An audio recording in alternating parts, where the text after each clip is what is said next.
Start करेंगे उनके साथ जिनके लिए कह सकता हूं मैं, और मैंने लिखा है by God, most loved self made superstar, ladies and gentleman, give it up for Kartik Aaryan. जिस दिन से टीजर आया है इंतजार हो रहा है, मतलब कमाल धमाल। हाँ बिल्कुल, आ जाओ आप, कांग्रेचुलेशंस।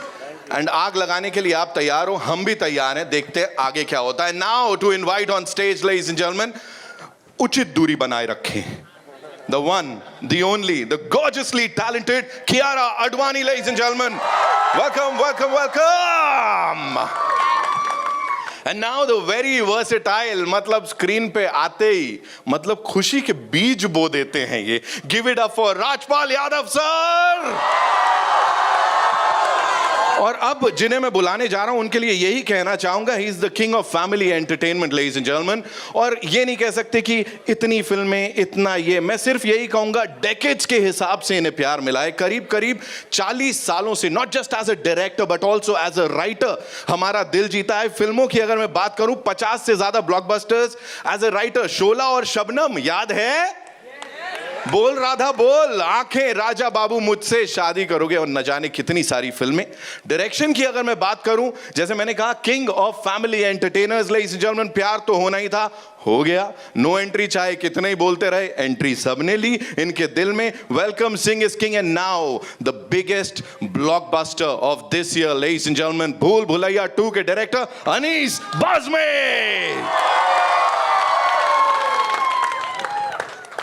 सर किल कर रहे हो आप, फीमेल फैन फॉलोइंग सर आपकी भी भयंकर है बाहर, ये बोल सकता हूं मैं। और जब भूल भुलैया 2 अनाउंस हुई तो मुझे लगा कि इस बार हमारी जगह नहीं है, लेकिन ऑडियंस, अनीस भाई, कार्तिक जी और भूषण जी, मुराद जी, जिस तरीके से इन्होंने हमें इस फिल्म का हिस्सा बनाया है, तो मुझे ऐसा लगता है कि मैं ये सोच रहा था, क्योंकि मुझे तो हमेशा ऑडियंस ने गोद लेके रखा है और ये फिल्म हमारे लिए एक ऐसी जर्नी है कि जिसमें पिछली वाली में लाल था तो पानी से डरता था, इस बार सफ़ेद है। तो मैं अभी भूषण भाई से बोल रहा था कि मैं अगली बार पीले की तैयारी करूं क्या? कौन सी आप भूल भुलैया 1 से कंपेयर? हाँ सी, इसमें 1 से 2 में हॉरर कॉमेडी तो आप अगर आपने पहली देखी होगी, ऑब्वियसली सबने देखी है, आइकॉनिक फिल्म है, तो इसमें भी वो आपको झलक डेफिनेटली देखने को मिलेगी, क्योंकि हम वो उसी फ्रेंचाइज को आगे लेके जा रहे हैं। तो it is a wholesome thing, and I don't want to tell everything what is there in the film. आपने ट्रेलर देख के देखा होगा कि इसमें काफ़ी चीज़ें हैं जो ऑडियंस को एक्सपीरियंस करने को मिलेंगी। डेफिनेटली ब्लेस्ड फील करती हूँ, क्योंकि I have grown up loving Hema ji, she is the epitome of grace. But I think ये मेरे फैंस ने शुरू किया है। Lot of love to them for giving me so much love. I feel very humbled and blessed. I don't know how to react to it, but for me, I mean, Hema ji is the ultimate dream girl. But ये comparison, thank you. It's very overwhelming. नहीं, मेरे inputs मतलब collaborative effort होता है। Bosco sir ने ये choreography की है जिसकी बात आप अभी कर रहे हैं, एंड और पूरे टीम का एफर्ट होता है। तो उसमें जो चीज़ बेस्ट दिख रही होती है और उस गाने को सूट कर रही होती है, या वो स्टेप उन बीट्स पे जा रहा होता है, तो उसके बाद वो फाइनलाइज होता है। एंड आई थिंक ये काफ़ी जितना ये स्टेप के बारे में भी काफ़ी देखने के बाद लोग बात भी कर रहे हैं थोड़ा बहुत। So I am of course I am also overwhelmed and so is the team. So that's the purpose. तो आई थिंक वो मीट कर जाता है purpose, and so I am happy कि पिछली फिल्म में भी चाहे धीमे धीमे का भी जो स्टेप था वो काफ़ी चला था, और ये अभी होपफुली ये टाइटल ट्रैक का स्टेप भी चले उतना। So let me begin by saying Bhool Bhulaiya, the first part, was the first horror comedy film that I had ever seen. And I think it was one of the best made horror comedy films from our country.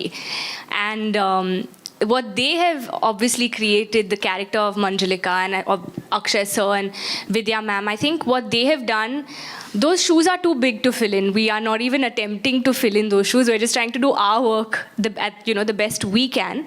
And this is a franchise, it's not a remake. So I'm not playing that character. Yes, there is a Manjalika. I can't give away the suspense of the film.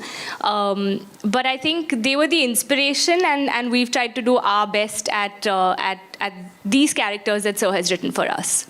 Honestly speaking, I am blessed to have a director like Anees Bazmi sir, जिन्होंने ये हाथ पकड़ के हम सबको इस film में एक एक चीज़ बताई, कि नुआंसेस बताए कि ये कॉमेडी अगर कर रहे हो या हॉरर अगर कर रहे हो तो ये सारी चीज़ें।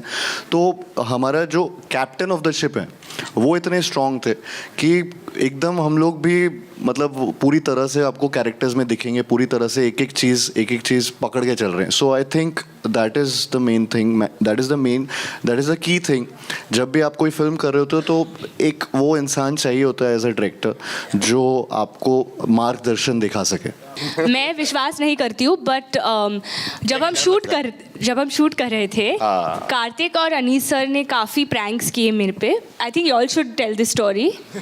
तो जब भी हम शूट करते हैं, अगर किसी हवेली पे शूट हो रहा है तो there is always some story connected with, ना, कि यहाँ पे किसी का somebody has died, it's not been open for 20 years, 50 years वगैरह वगैरह। तो उसका फ़ायदा तो इनको लेना ही था। तो आप बताइए।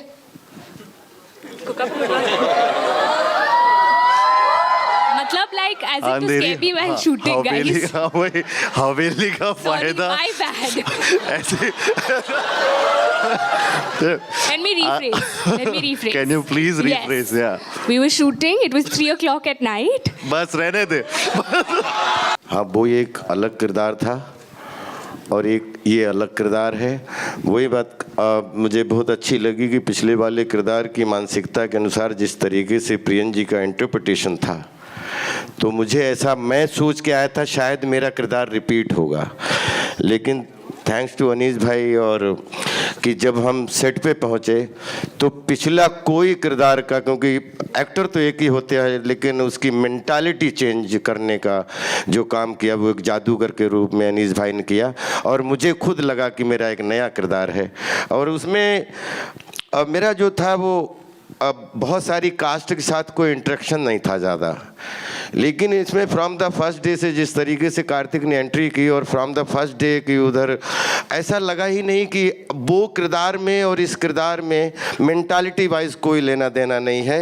ये कंप्लीट एक न्यू फिल्म भूल भुलैया 2 है, नई कहानी है, टाइटल पुराना है, लेकिन चूँकि नई फिल्म है और अनीस भाई के इंटरप्रिटेशन की कहानी है तो उसमें मुझे फिट कर लिया।